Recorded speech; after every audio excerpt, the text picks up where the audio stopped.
El paso del Mar Rojo es un momento clave de la salida de Egipto, el momento quizá más importante en el que se manifiesta la intervención de Dios a favor de su pueblo. También nosotros, con Moisés, tenemos que pasar el Mar Rojo. Estudiamos la palabra para atrevernos a cruzar desde la esclavitud a la libertad.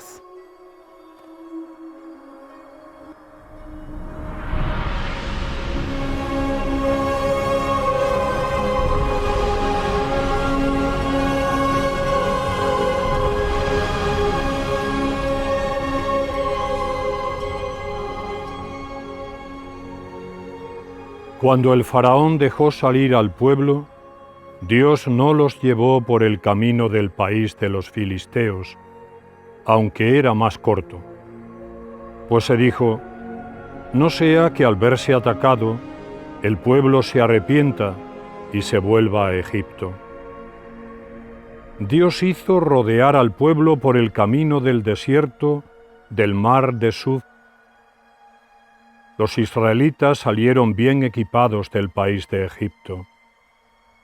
Moisés tomó consigo los huesos de José, pues éste había hecho jurar solemnemente a los israelitas, un día Dios os visitará. Entonces os llevaréis de aquí mis huesos con vosotros.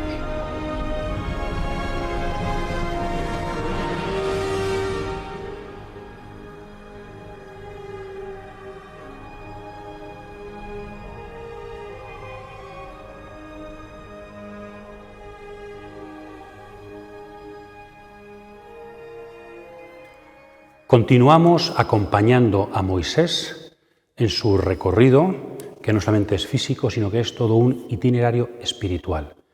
Queremos no solamente aprender cosas sobre el antiguo Israel, sobre la historia y las ideas que le hicieron salir de Egipto, sino también aplicar eso a nuestras vidas, especialmente desde el punto de vista de Moisés, como uno de los personajes principales de la Biblia, del Antiguo Testamento, y también aplicarlo a nuestra vida. Cómo tuvo que convertirse él, responder a la misión que Dios le enviaba y después lo que tuvo que sufrir en la misión.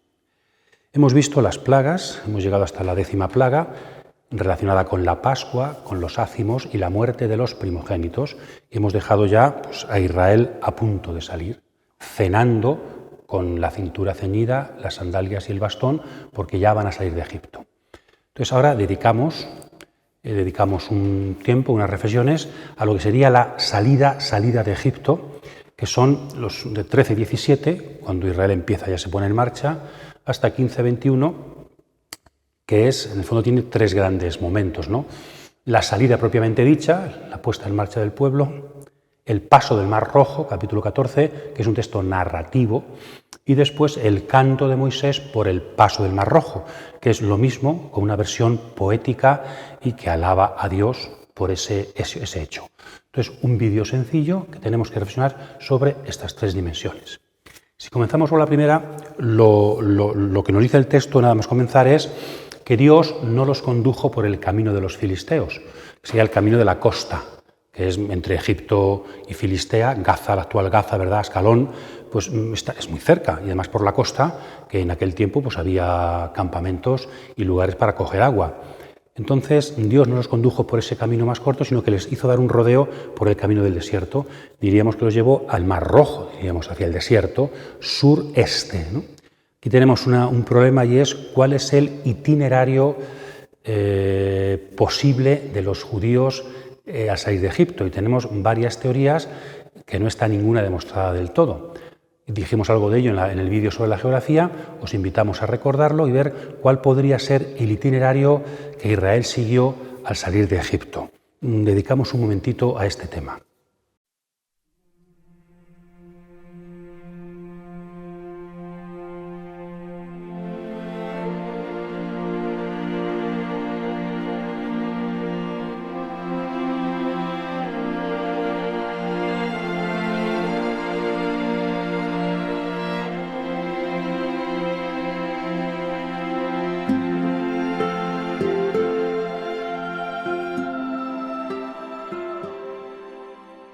Para el itinerario es fundamental saber de dónde partieron los israelitas, a dónde llegaron y los lugares principales de paso.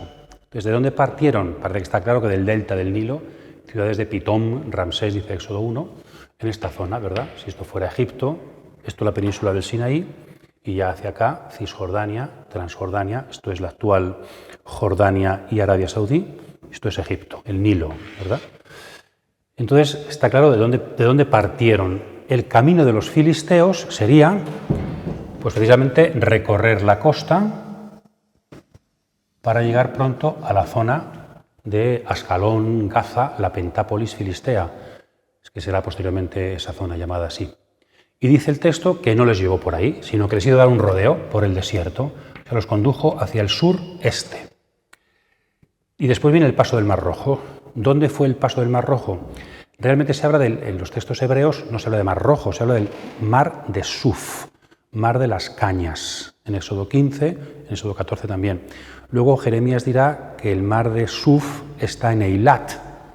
Eilat está aquí, en el Golfo de Áqaba. Entonces, si el Mar de Suf está en Eilat, el Mar de Suf sería el Mar Rojo, que es este, ¿verdad? Y ya, por eso la traducción griega, la Biblia griega, los 70, traducen Mar de Suf en el Éxodo por Mar Rojo. Pero el texto original no decía Mar Rojo, eso es importante para que situemos. Entonces, ¿qué mar atravesaron los hebreos al salir de Egipto? Si atravesaron el Mar Rojo, lo más normal es que vinieran por acá y tuvieran que atravesar el Mar Rojo aquí. Hay otros que piensan, algunos que se dedican a estas cosas en la ciencia y la arqueología, se han descubierto este es el Golfo de Suez, ¿verdad? Y este es el Golfo de Áqaba, entre ambos está la península del Sinaí. Otros piensan, se han descubierto por aquí algunos restos de ruedas, de carros, que el paso del Mar Rojo sería por aquí, y se supone que habrían encontrado una rueda del faraón, el ejército que se habría destruido. Eso es demostrar, pero bueno, es otra hipótesis. Entonces, el paso del Mar Rojo se habría sido no al principio del todo, sino cuando ya Israel llevaba un camino muy, muy largo recorrido. Esa es la primera cuestión, si el Mar Rojo se cruzó por aquí, o si no fue el Mar Rojo, sino el Mar de las Cañas, el Yam Suf. Entonces, si no era en original Mar Rojo, a lo mejor no era el mar y no era este mar. Algunos piensan que lo que Israel cruzó no fue el Mar Rojo, sino que tenemos aquí el lago Sirbonis, junto al mar Mediterráneo, una zona de agua dulce cerca del mar, y aquí tenemos también los lagos amargos, que actualmente queda incluido en el canal de Suez. Entonces, si esto es así, hay otra hipótesis que sería que Israel no cruzó el Mar Rojo, sino que el Éxodo 14 se refiere a los lagos amargos, una zona salobre, una zona pantanosa, y entonces ahí habría que entender el milagro del mar, como luego veremos, no tanto como que se abrieron las aguas a derecha e izquierda, sino que los carros del faraón se quedaron atascados en el barro, en las aguas, y se hundieron. En una zona pantanosa, Israel casi no tuvo que hacer nada, bien sea en los lagos amargos o bien en el lago Sirbonis. Claro, el lago Sirbonis, si fue aquí el Mar Rojo, resulta que Israel sí siguió el camino de los filisteos. Entonces, podríamos interpretarlo al revés. Israel intentó ir por la zona más cercana, pero como sucedió esto, Israel, como fue perseguido por Egipto, cambió de ruta. Sería una hipótesis. Israel sale por el camino de los filisteos, ahí es alcanzado por el faraón, que aunque derrotado, pero Israel no sigue adelante, porque aquí había muchas comandancias, muchos lugares de puesto, fortalezas del faraón, entonces se irían al desierto. Otra opción, que Israel no pasó por allí, sino que, como dice el texto, Dios lo mandó por otro sitio y atravesaron por el lago los lagos amargos. Entonces, 3 o 4 posibilidades: el paso del Mar Rojo en el Golfo de Suez, el paso del Mar Rojo mucho más adelante en el Golfo de Áqaba, el paso del Mar de las Cañas en los lagos amargos, que es quizá la hipótesis más verosímil, y el paso del Mar Rojo, del Mar de las Cañas, en el lago Sirbonis. Aquí hay más cañas, es una zona de cañas, ¿verdad?, que en esta zona, que es un mar de agua salada. Es un tema primero. Los historiadores, exegetas, suelen decir que están más cercanos a esta opción, ¿no? Y después, ¿dónde está el monte Sinaí? Es otra cuestión. Actualmente los peregrinos que van al Jebel Musa, el monte de Moisés, que se encuentra al sur de la península del Sinaí. Ahí es donde las agencias de viajes llevan, y esto se recuerda desde el siglo IV después de Cristo. Hay un convento, Santa Catalina, abajo, donde hay monjes ortodoxos, todavía siguen viviendo allí. Entonces, desde el siglo IV, los peregrinos, tanto cristianos como árabes, como un judío, han ido allí peregrinando. Claro, pero estamos hablando del siglo IV, año 300 y pico después de Cristo, casi 1000 años después de cuando se dieron las cosas. Entonces, ¿puede ser ese el lugar? Puede, pero no hay muchas pruebas. Otros piensan que está en Arabia. Gálatas, capítulo 4, San Pablo, siglo I, dice que el Sinaí está en Arabia. Entonces, la zona de Arabia, que es una zona además volcánica, y algunos interpretan el Sinaí y sus fuegos como una erupción volcánica, otros piensan que estaría más bien en esta zona, lo cual cuadraría con el paso del Mar Rojo en el Golfo de Aqaba. Otros, en cambio, sobre todo un arqueólogo israelí, han descubierto, piensan que se ha descubierto un monte, el monte Karkom, Har Karkom, cerca de Cades. Cades Barnea, sí sabemos que estaba aquí, igual que sabemos de dónde salieron. Entonces hay un monte que tiene restos de un santuario antiguo y se han descubierto esbotos. Entonces es posible que fuera el posible monte Horeb, porque era un lugar de peregrinación, un lugar de culto. Entonces, ¿dónde está el monte Sinaí? ¿Es el Jebel Musa? ¿Es uno de los montes de Arabia? ¿O es el Har Karkom, ya en la zona hacia Israel? Más verosímil desde el punto de vista, si iban a Israel, es este recorrido. Luego después dando un rodeo por Transjordania. Pero no estamos seguros. Hay muchas hipótesis y no hay ninguna completamente segura. De todas formas, el éxodo quizá no fue un recorrido rápido de Egipto a la tierra prometida, sino que son rodeos y estancia en el desierto de un pueblo que es nómada y poco a poco se va acercando, ¿verdad?, a una tierra que para ellos es mana, leche y miel, a una tierra de asentamiento en Canaán, la tierra prometida. Pero eso podemos decir, estas varias hipótesis. Entonces, según esto, el recorrido del éxodo, pues o bien fue por aquí para ir hacia acá y después la tierra prometida, o por aquí para ir hacia allá, o por aquí para ir al monte de Moisés y después rodear el territorio de Edom y dirigirse hacia... No estamos seguros de cuál es el lugar del Mar Rojo, ni estamos seguros de cuál es el lugar del monte Sinaí. Sí estamos seguros de dónde salieron, hacia dónde llegaron, Transjordania, y también que Cades, que fue una etapa fundamental en el camino, está aquí. ¿De acuerdo? Entonces, según eso, pues podemos imaginar uno u otro de los itinerarios de Israel. Pero aquí nos interesa sobre todo no solo la cuestión histórica y geográfica, sino la cuestión espiritual. ¿Qué significó para Israel salir de Egipto? Que Dios, o bien Dios antes de les hizo dar un rodeo, o esto es una interpretación posterior para decir, como de hecho dieron un rodeo, quizá por causas históricas, el autor de la Biblia, del Éxodo, dice que eso fue voluntad de Dios. Todo el rodeo que tuvieron que dar sin ir derechos fue voluntad de Dios para darles un mensaje a los israelitas. Vamos entonces a fijarnos en esa primera perícopa, que es la salida de Egipto hacia la tierra prometida, dando un rodeo por el desierto.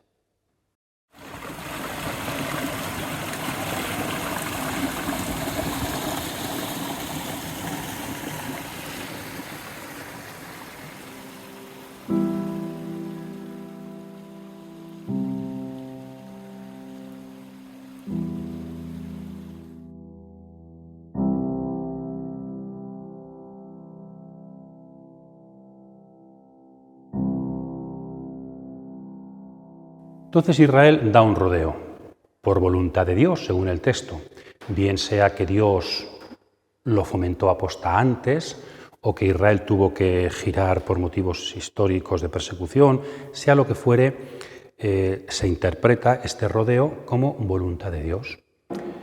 Y esto es interesante porque, bueno, en el fondo se nos está diciendo en el texto, no sea que los israelitas se arrepientan y vuelvan atrás. Entonces, dar un rodeo también, ir hacia el desierto, es para que Israel no se vuelva atrás. Nos recuerda un poquito cuando Hernán Cortés fue hacia México, ¿verdad?, y quemó las naves para que nadie tuviera tentación de volverse a España, sino que se quedaran allí para siempre. Entonces, eso, quemar las naves, ¿no? No caer en la tentación de volverse atrás. Veremos después que esa tentación vino y muchas veces. Y quizá porque estaban en el desierto no cayeron en esa tentación. También lo de dar un rodeo nos recuerda que, aunque en la vida física, en la cuestión física, tal vez la línea recta es el camino más corto entre dos puntos, más o menos. En la vida espiritual quizá no ese es el camino. Y para ir de un punto a otro, a veces el camino más recto no es la línea recta, sino el camino mejor es el camino que da un rodeo. Acordaos de las reflexiones que hacíamos en el viaje a Betsaida, cuando hablábamos del capítulo 6, 7, 8 del Evangelio según San Marcos. En la vida muchas veces, no solamente a Israel, sino que a nosotros, Dios nos hace dar un rodeo para poder llegar a la meta. Y a veces nos enfadamos y pensamos, pero con lo sencillo que sería ir por aquí y tenemos que dar este rodeo. Sí, tú a lo mejor no sabes por qué y algún día lo comprenderás seguramente, pero si no fueras dando el rodeo, si fueras derecho, seguramente no llegarías a la meta. Os invito aquí a reflexionar sobre los rodeos que a veces hemos tenido que dar en la vida para poder llegar a la meta. Quizá en este momento de mi vida, quizá alguno, estemos dando un rodeo que entendamos, a lo mejor entendemos mejor o peor, pero que quizá está ahí la mano de Dios para que no caigamos en la tentación de volvernos atrás y porque tal vez tenemos que aprender en el camino cosas para poder llegar preparados a la meta. Y si vamos muy rápido, quizá lleguemos a la meta demasiado sin preparar. Me vienen a la cabeza pues ciertos procesos de noviazgo, ¿verdad? O de preparación hacia las órdenes sagradas, de seminarios, de noviciados.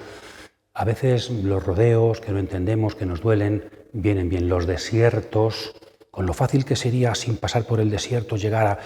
pues quizá vienen bien porque son la forma de capacitar a alguien para llegar adecuadamente a la meta en el momento justo y no volvernos atrás. Es dar un rodeo importante. Aparece otro tema en estos versículos iniciales, que es que Moisés tomó los huesos de José. Aquí aparece, está en el capítulo 13, es un momento importante, aparece referencia a cuando José murió y le hizo prometer a los hijos de Israel que se llevarían sus huesos cuando Dios se acordara de ellos, en el Éxodo. En Génesis 50 se está anunciando el Éxodo y en Éxodo 13 se está cumpliendo lo que Israel prometió a José. Y luego otra referencia será cuando llegan ya a la tierra prometida, al acabar Josué, el libro de Josué, cómo los huesos de José son enterrados en Siquem, en la zona de Cisjordania. Entonces, estos tres textos, Génesis, el final, Éxodo 13 y Josué 24, unen temáticamente todo el Hexateuco, Génesis, Éxodo hasta Josué. En los patriarcas se está prometiendo algo, y el signo es los huesos de José, y en el Éxodo se está cumpliendo algo. En Éxodo 13 se empieza a cumplir, en Josué 24 se acaba el cumplimiento. Entonces, este símbolo de los huesos sirve para unificar la historia patriarcal y toda la historia del Éxodo. Por fin José, el gran personaje de los orígenes de Israel, pues va a poder reposar en la tierra de sus padres como signo de que Dios se ha acordado de su pueblo y le ha sacado de Egipto. Tema bonito, interesante. Como no se olvidan las cosas, ¿verdad? Pasan siglos, pero Israel sigue teniendo memoria y cumple las promesas porque Dios está con ellos. Aparece también un tema muy de la historia deuteronomista, del mundo, como la compañía de Dios, ¿verdad? Dios los acompaña bajo dos signos, también signos de tipo sacerdotal, sobre todo el tema de la nube, ¿no? La nube de día, frente al bochorno, frente al calor, el fuego de noche, frente a la oscuridad. La nube y el fuego son en toda la Biblia signos de la presencia de Dios. También podríamos hablar del ángel de Dios, que aparece en otros textos, ¿no? Como el ángel de Dios los acompaña. En este caso son signos físicos. La nube, que es lo que luego cubrirá el tabernáculo, es lo que luego cubre el templo, es un signo de la presencia de Dios. Y el fuego también, el fuego teofánico. Entonces, Dios, una forma de decirnos que Dios está presente en el pueblo mientras anda. Dios está presente en el pueblo y lo conduce.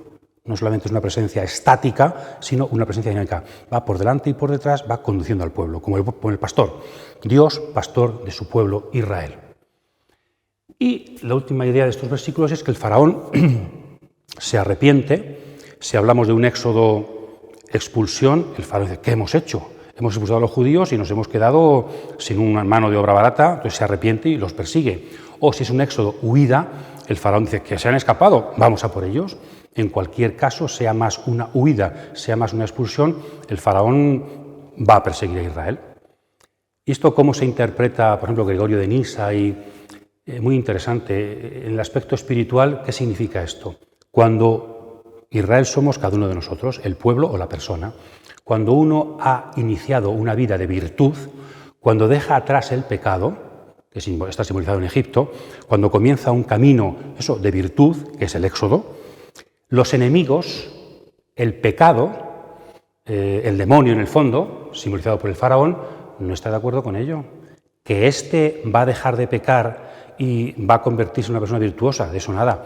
Entonces, los demonios del pasado, las tendencias del pasado, desde el punto de vista más psicológico, o el maligno, desde el punto de vista más espiritual y teológico, nos persiguen. No con decir yo ya no voy a hacer esto más. No es solamente tu libertad, sino que tu naturaleza y las fuerzas del mal no permiten que te vayas, no te dejan escapar, no quieren que camines por las vías de la virtud. Y por eso los fantasmas de tu pasado van a perseguirte, como el faraón persigue a Israel. Iniciar un camino de virtud es difícil. No vale con decir, decido no pecar más. No, hay que iniciar un camino largo y por eso Orígenes, otro de la época patrística, otro padre, lo relaciona con 2 Timoteo 3, lo dice que nos asedian todo tipo de males y tenemos que estar dispuestos a luchar cuando uno inicia el camino de la virtud. ¿Qué hace el pueblo ante esa persecución del faraón? Lo de siempre, teme. El temor, siempre los miedos como cuando la tempestad calmada, ¿verdad? Siempre los miedos, y eso produce quejas contra Moisés, que en el fondo son contra Dios. No había tumbas en Egipto, pues que el faraón nos hubiera matado en Egipto o que el faraón nos hubiéramos quedado esclavos en Egipto, no hacía falta para este viaje, decimos en nuestra tierra, ¿verdad? No hacen falta alforjas para que nos mate unos kilómetros fuera de Egipto, que nos hubiera dejado en Egipto. Entonces se quejan contra Moisés, se quejan contra Dios que libera, porque si nos libera para que nos maten inmediatamente, no merece la pena. Y Moisés, confiad en Dios, la confianza en Dios. Es decir, cuando nos persiguen los fantasmas del pasado, casi siempre surge en nosotros la duda, la queja, la desconfianza. Y tiene que haber alguien, un Moisés, tiene que haber esa vida espiritual que nos diga, no, mantente firme, confía en Dios, porque el que inició en ti la obra buena, diríamos con San Pablo, él mismo la llevará a término. Entonces, salida de Egipto. No es tan fácil romper cadenas. Salir es un proceso, no es un acto, sino un proceso en el que tenemos que ir poco a poco afianzándonos en la decisión de seguir adelante.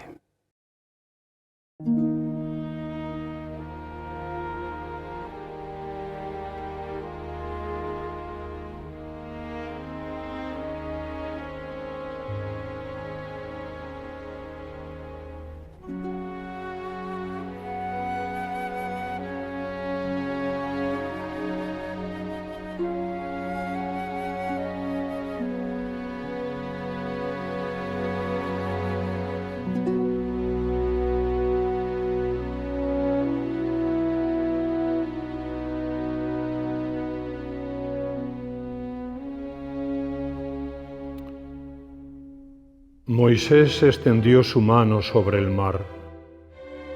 Entonces Yahvé hizo retroceder el mar mediante un fuerte viento que sopló del este durante toda la noche.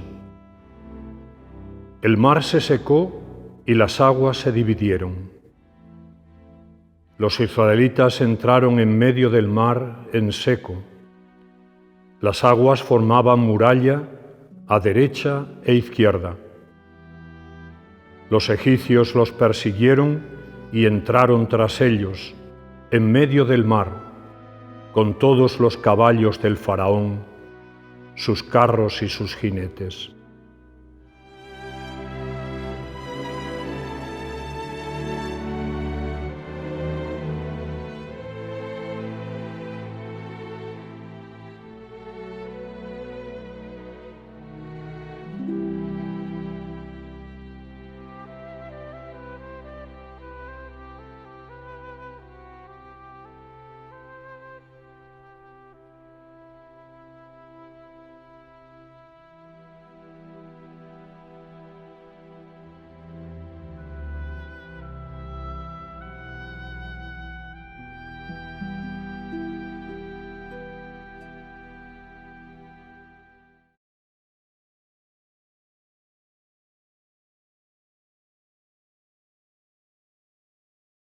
El capítulo 14 es uno de los capítulos más famosos de la Biblia y de los textos narrativos más fecundos, que ha dado origen a mayores interpretaciones y que ha originado mucha dinámica de espiritualidad. Es el paso del Mar Rojo. Aquí podemos decir, desde un punto de vista histórico, literario, narrativo, ¿verdad?, que en el capítulo 14 parece haber al menos dos versiones distintas del paso del Mar de Suf. Ya sabéis que el Pentateuco, lo hemos explicado, en su origen tenía varias tradiciones que el redactor final supo unir. Entonces, también en el diluvio, también en la vocación de Moisés, también aquí, en el paso del Mar Rojo, parece que se entrelazan varias tradiciones. De hecho, nos hemos quedado siempre con la principal de ellas o con la más clara, ¿no? Y también nos ayuda esto las películas. Cuando uno ha visto una película sobre Moisés, hay algunas clásicas, ¿verdad?, pues entonces se imagina el texto bíblico como la película lo dice, pero la película no es el texto, la película es una interpretación visual del texto. O sea, hay que tener cuidado de entender los textos bíblicos según películas de un director que hemos visto. Hay que tener cuidado. Las películas no son palabra de Dios. La forma que tienen las películas de presentar visualmente las cosas no tienen por qué ser la forma en que sucedió, ni el mensaje de Dios para su pueblo. El texto bíblico. Bueno, pues leyendo el texto bíblico fuera imaginaciones, vemos que una versión, que algunos llaman que proviene del sacerdotal, es que Moisés toca con su bastón y las aguas, es lo que siempre hemos pensado todos, ¿no?, las aguas del mar se separan a derecha e izquierda y entre medias aparece un espacio seco. Entonces Israel pasa a pie enjuto por lo seco, por el centro, y cuando el faraón y sus carros va a pasar detrás, Israel ya ha pasado, Moisés da la vuelta, toca con el bastón y las aguas vuelven y pillan en el centro al faraón, que se ahoga. Esta es la versión más tradicional y que está en el texto. Pero en cambio, si leemos en el texto también, hay otra versión que dice que Dios mandó un viento del desierto y que secó el mar. Secarse el mar no es lo mismo que separar las aguas como en columnas. Entonces hay una versión diferente, que es que Dios seca el mar y después el faraón y su ejército pasa por ahí y Dios otra vez hace que el mar vuelva a su cauce y entonces se ahogan. Son versiones. Ahí Israel ni se mueve. Israel sencillamente contempla la obra de Dios. Entonces son al menos dos visiones distintas del paso del Mar Rojo. Algunos llaman a esto la versión alternativa, el yavista, tradicionalmente, y el sacerdotal. Claro, ¿cuál fue más histórica de las dos? Son dos formas de entender un texto. Otra forma de entenderlo, imaginando históricamente acontecimientos, podría ser que hubo una batalla en la que Israel luchó y el faraón venía con sus carros, era mucho más poderoso. Una batalla, diríamos, muy asimétrica, un poder grande y un pequeño pueblo. ¿Cómo puede ser que venciera ese pequeño pueblo? Porque los elementos de la naturaleza lucharon a favor de Israel. Los carros pesados se hundieron en una zona pantanosa e Israel, que estaba esperando y no tenía carros, pues sencillamente tiro al blanco, ¿verdad? Porque era fácil, cuando estaban hundiéndose los carros, pues poder vencerlos en la batalla. Y todo eso se interpretó efectivamente como la intervención de Dios en favor de su pueblo, que utiliza los elementos de la naturaleza para hacer que el débil venza. Bien, la imaginación está abierta a lo que queramos, pero lo que tenemos aquí son versiones de un acontecimiento histórico que dio origen al éxodo a Israel. Entonces, ¿qué sucedió exactísimamente? Podemos hacer películas sobre ello, pero no podemos demostrarlo absolutamente porque tenemos varias versiones. Hubo un acontecimiento en el que Israel vio claro que su Dios intervenía para que cuando todo parecía ir mal, cuando un ejército superior nos iba a vencer, Él, con los elementos de la naturaleza, sea que se secó el mar, sea que era una zona pantanosa, sea que el mar se abrió a derecha e izquierda en columna, Dios intervino a favor de su pueblo y el faraón fue destruido. Y como diría el libro de la sabiduría, lo que fue salvación para unos, el agua, fue condena para otros. Por eso queda muy bien reflejado, esa doble dimensión, esa ambigüedad de para unos bien, para otros mal, queda bien reflejado en el texto sacerdotal, que quizás sea el más desarrollado, el posterior, donde unos pasaron, otros murieron. En cualquier caso, intervención de Dios en favor de su pueblo. Algunos dicen, el faraón con todo su ejército, no tenemos en los anales de Egipto ninguna referencia a este hecho. Por una parte normal, porque fue un hecho en el que fue destruido el faraón. Pero por otra parte, podría ser que no fuera todo el ejército del faraón, que ni siquiera el faraón estuviera presente, sino un pequeño destacamento suyo. Eso no lo sabemos. Los historiadores intentan explicarlo pues, con que fue una pequeña escaramuza, que fue una pequeña batalla, que a lo mejor no fueron tantos carros como pensamos, que se exagera. No lo sabemos. Sea literalmente como se cuenta, o sea más bien pues el fondo histórico que hay detrás de lo que se cuenta. El caso es que en los orígenes de la historia de Israel, un pueblo apenas salido de Egipto, que se ve amenazado por un poder superior, sea el número que sea de ese poder, se vio liberado por la naturaleza porque Dios actuaba en ellos. Y esto es lo que nos ha dado los textos, que eso, con distintas formas de interpretación, nos dan un mensaje. Y este es el fundamental mensaje, que Dios destruye a los fuertes que persiguen y Dios salva a su pueblo débil y lo lleva adelante para seguir caminando hacia la tierra prometida. En el capítulo 15 tendríamos incluso una tercera visión de las cosas, donde no aparece para nada separación de las aguas, sencillamente Dios destruye los carros del faraón, en la versión poética de las cosas, el capítulo 15, ¿verdad? Bien, todo esto termina después diciendo que gracias a este hecho, a este prodigio, Israel teme a Yahvé y cree en Yahvé y en su siervo Moisés. El efecto para el pueblo va a ser una experiencia de Dios y que va a aumentar su fe también en su mediador. Nos recuerda mucho algunos textos como el final de las bodas de Caná.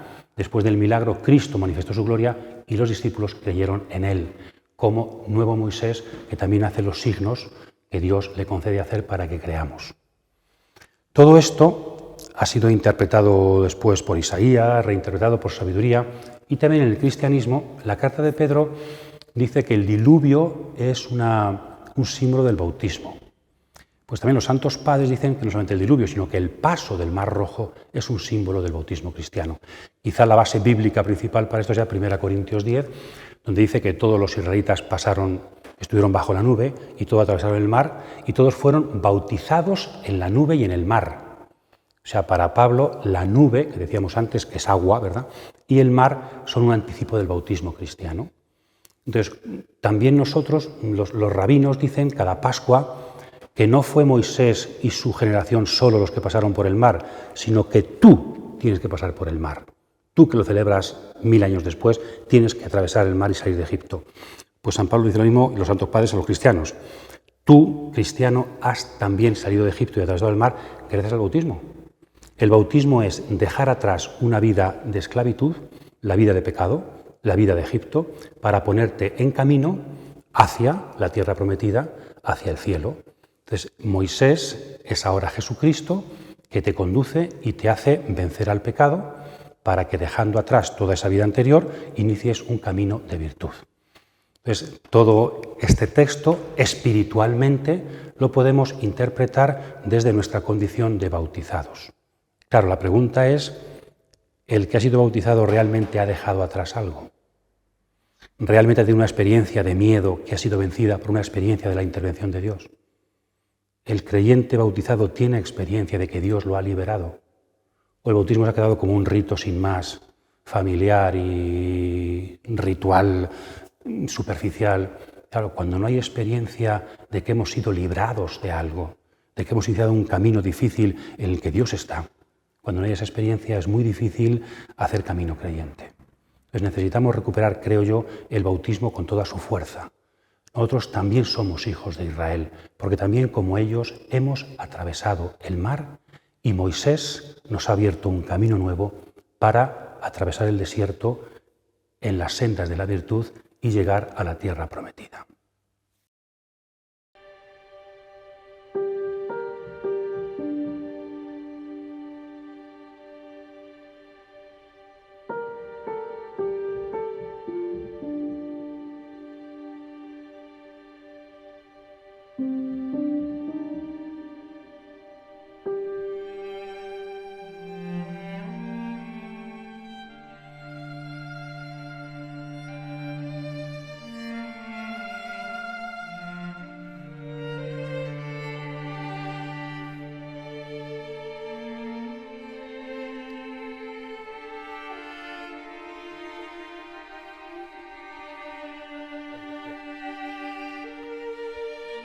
Entonces Moisés y los israelitas cantaron este cántico a Yahvé.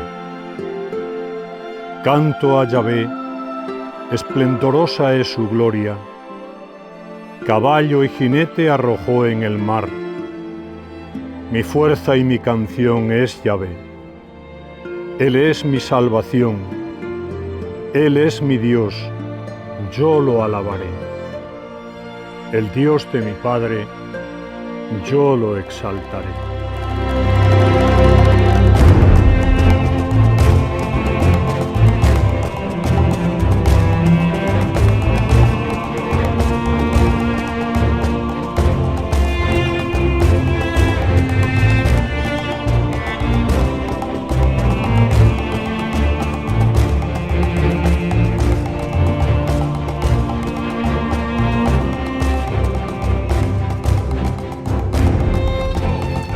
Pasamos al capítulo 15, el cántico de Moisés. De hecho, se introduce Moisés e Israel cantan un cántico. Luego, al final, María también entona, hace una especie de estribillo, un resumen, cántico de Moisés, cántico de María.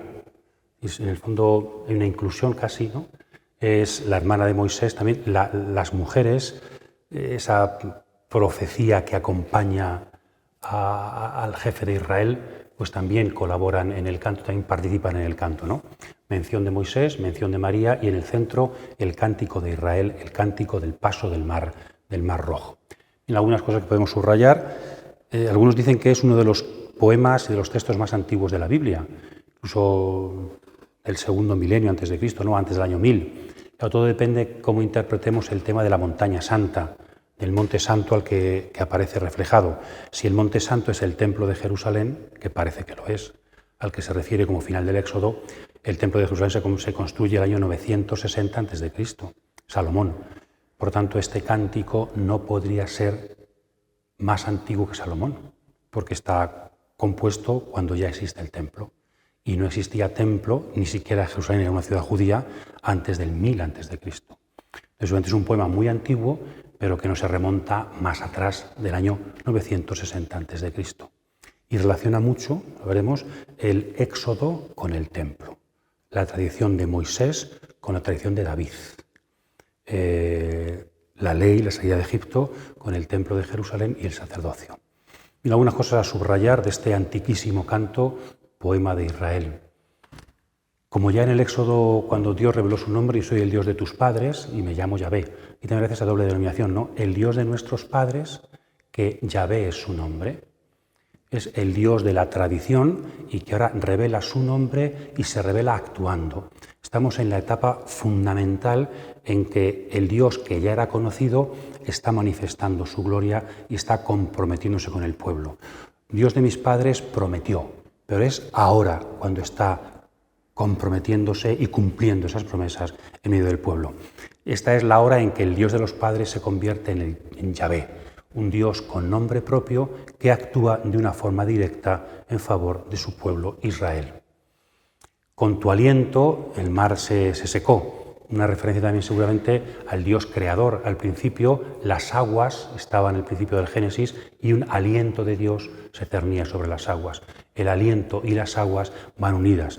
También después en los profetas, ¿verdad? Hasta llegar a Jesús en el Jordán, las aguas y el Espíritu. Bueno, pues el mismo Dios de la creación es el Dios de la salvación. Hay una relación fundamental entre el Dios del Mar Rojo y el Dios creador. La naturaleza, Dios creó el mundo, se convierte en aliada del pueblo de Dios. Relación entre creación y elección.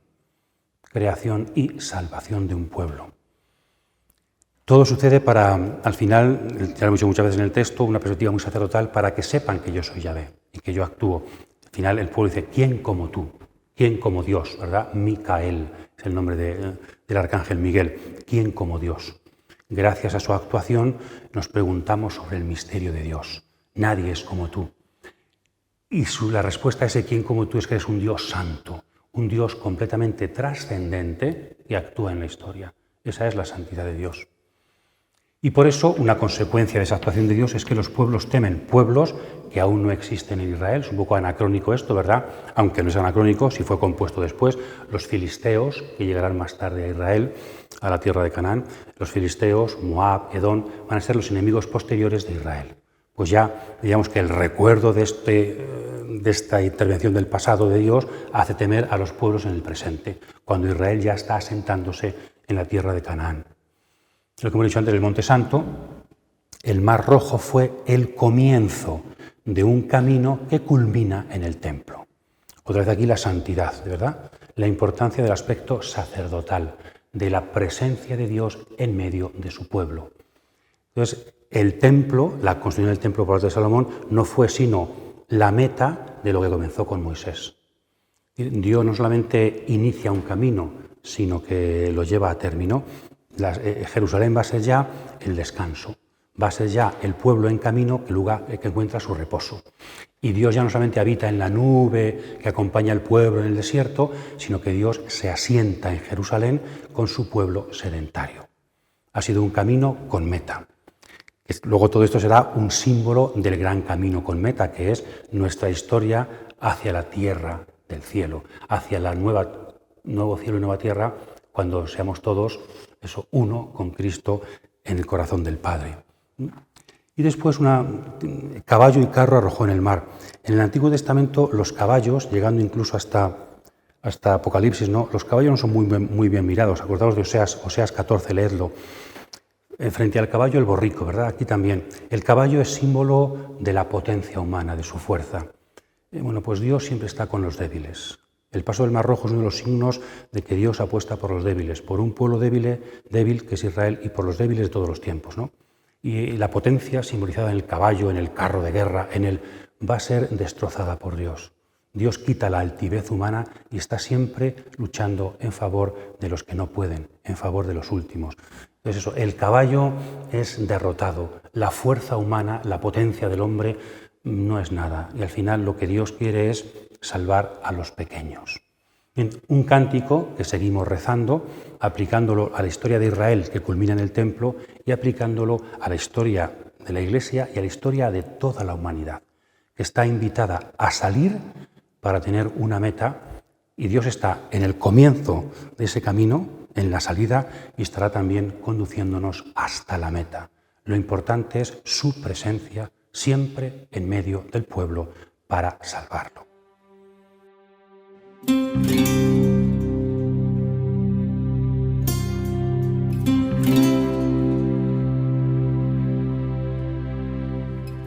Como nuestra perspectiva principal es la de Moisés, podríamos resumir estos capítulos 14 y 15 desde esta perspectiva, eso es mosaica. ¿Qué hizo Moisés cuando el pueblo es perseguido? ¿Qué hace Moisés ante el peligro? Pues sobre todo yo lo resumiría con una doble actitud de Moisés, que es la siguiente. Primera, anima a confiar. 14:13, 14:14. El pueblo que teme, decíamos antes, que tiene miedo, que se queja contra Dios. Moisés no se enfada, Moisés no dice, pues, id donde queráis, Moisés no se queja tampoco contra Dios, sino que tiene lo que diría San Pablo, ¿verdad?, en 2 Corintios, es tal el consuelo que él recibe de Dios, es tal su convencimiento que puede consolar a los demás.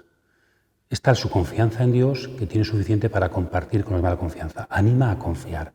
Ante el peligro, confiad. Ante el peligro, no temáis. Dios no os va a abandonar. Fundamental esta tarea, ¿verdad? Cuando nos aprietan las dificultades, que venga algún Moisés que nos diga, no pierdas la esperanza, relájate, tranquilízate, porque el Señor no te va a dejar de la mano. Y la segunda actuación de Moisés, además de conducir al pueblo a la esperanza, darle confianza, es, capítulo 15, le anima a alabar a Dios, que todo redunde para gloria de Dios. Moisés es maestro de confianza y maestro de alabanza. Confianza en Dios que va a actuar, alabanza al Dios que ya ha actuado. Moisés, el profeta, nos ayuda a ver las cosas desde Dios para que no se queden en nosotros, sino que siempre acaben con una doxología, un gloria a Dios que ha intervenido. Como aquel, ¿os acordáis? El leproso de los 10 que fue curado, 9 quedaron curados y siguieron, ya habían sido curados a lo que querían, no, uno volvió a dar gracias a Jesús. a dar gracias a Dios en la persona de Jesús. Pues es lo que hace Moisés, ayudarnos a que lo último no sea hemos sido salvados, sino damos gracias a Dios, lo glorificamos porque Él nos ha salvado. No hemos sido salvados por la suerte o por nuestras fuerzas, reconocemos la mano de Dios, el amor de Dios en la salvación, y por eso nuestra vida, las dificultades que han sido vencidas, siempre acaban en una alabanza a Dios. Dos funciones principales del profeta Moisés: invitar a la confianza e invitar a la alabanza, porque en el fondo de todo está Dios conduciendo a su pueblo.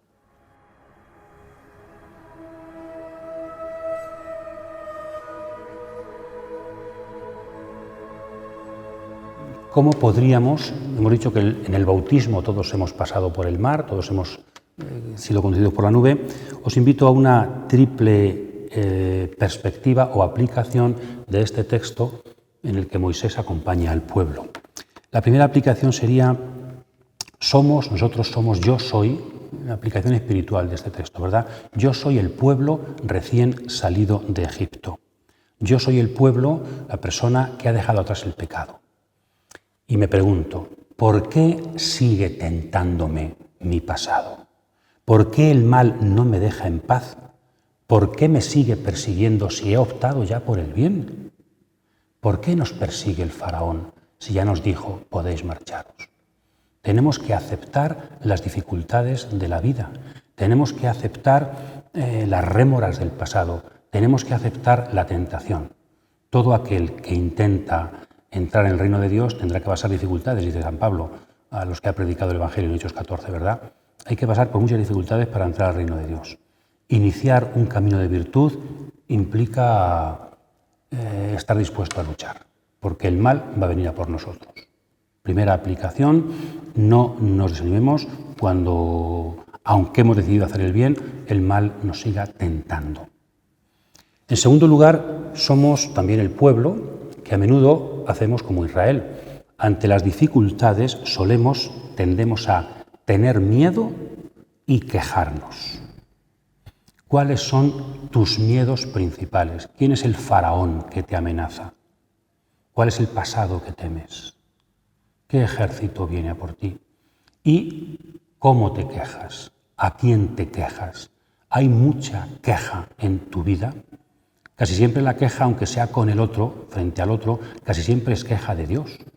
En la queja hay un desafío en el fondo, hay una dimensión teologal en la queja. Acordaos de Filipenses capítulo 2, donde San Pablo dice, todo lo que hagáis sea sin protestas ni discusiones. Quejarse no es el camino. Entonces, ¿cuáles son mis miedos? ¿Cuáles son mis quejas? También en medio de una iglesia que se queja mucho, ¿yo qué puedo aportar? Estoy llamado a tener una visión más providencial de la historia, a confiar, a tener un poquito más de paciencia y ante la primera dificultad no quejarme enseguida, no pensar, no, paciencia, Dios no te va a abandonar. Lo que pasa es que tiene sus ritmos y la vida tiene sus tiempos. Entonces, frente al miedo y la queja, confianza. ¿Necesito yo también a día de hoy este mensaje de la Biblia? Y en tercer lugar, como acabamos de decir, os invito a apropiaros el texto, a aplicarlo en yo soy el pueblo que sale, yo soy el pueblo que se queja o yo soy Moisés. También yo estoy llamado a ser profeta para mi pueblo. Yo estoy llamado a aportar en la iglesia de hoy algo. Y estas son las dos tareas que hemos dicho principales, ¿no?, de Moisés, que pueden aplicarse a mí. ¿Tendría yo que ser un profeta de confianza para mi comunidad, para mi iglesia, para la gente del mundo, cristianos o no cristianos, que viven a mi alrededor? ¿Necesita el mundo de hoy personas que le animen a la confianza, a la esperanza? Profetas de esperanza. Preciosa misión de Moisés que estamos llamados a también nosotros a realizar. Esperanza y valentía. El pueblo se queja y Moisés ante eso no puede, pues yo que me quejo más, pues yo más, no. El pueblo Moisés ante la queja del pueblo se mantiene firme y no abandona el pueblo, sino que le anima a la confianza, a afrontar dificultades con arrojo. Recuerdo aquí en Romanos 15, muy bonito, dice San Pablo también, nosotros los fuertes tenemos que no andar quejándonos, sino ayudar a los débiles a llevar sus cargas, como Cristo, que no buscó su satisfacción, sino que las cargas con que te afrentaban cayeron sobre mí. Entonces, ¿quiénes son los fuertes de hoy que, como Moisés, están dispuestos a no quejarse con el pueblo, sino a ayudarle en sus quejas para superarlas? Animar a la confianza, primero. Y segundo, animar a la alabanza. La gloria del paso del Mar Rojo no es para Moisés. La gloria no es para el profeta. La gloria siempre es para Dios. La gloria tampoco es para el pueblo. Hemos vencido al faraón. Sino centrar todo no en el pueblo, tampoco en el faraón derrotado, ni en el pueblo, digo, ni en el líder victorioso que hace las cosas bien, sino centrar todo en Dios. Ayudar al pueblo a tener una visión providencial de las cosas. La alabanza, la gloria a Dios es signo, quizá el mejor signo, de que hemos comprendido cómo actúa Dios en la historia. Pero también necesitamos profetas que ayuden al pueblo a cantar a Dios, a rezar la historia con agradecimiento, porque es reconocimiento de que estamos en manos de alguien, de un pastor que ha comenzado una obra buena y que no nos va a dejar nunca de la mano. Siempre estará ahí para ayudarnos y por eso lo seguiremos siempre alabando. Como Moisés, también seamos profetas para esta iglesia, profetas para este mundo, de confianza frente a la queja y de alabanza frente a la autorreferencialidad, frente al protagonismo propio. Preciosa misión de Moisés que hoy también muchos están llamados a realizar. Que el Espíritu suscite personas de este tipo, profetas que nos ayuden a recuperar la esperanza y la visión de Dios en medio de nosotros.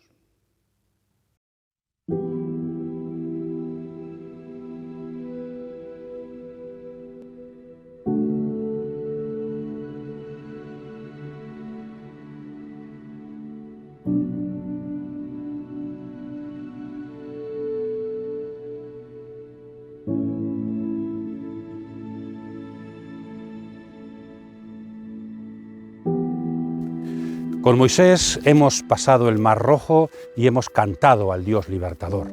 Con Moisés hemos dejado atrás Egipto. Ahora tenemos por delante toda una vida en libertad.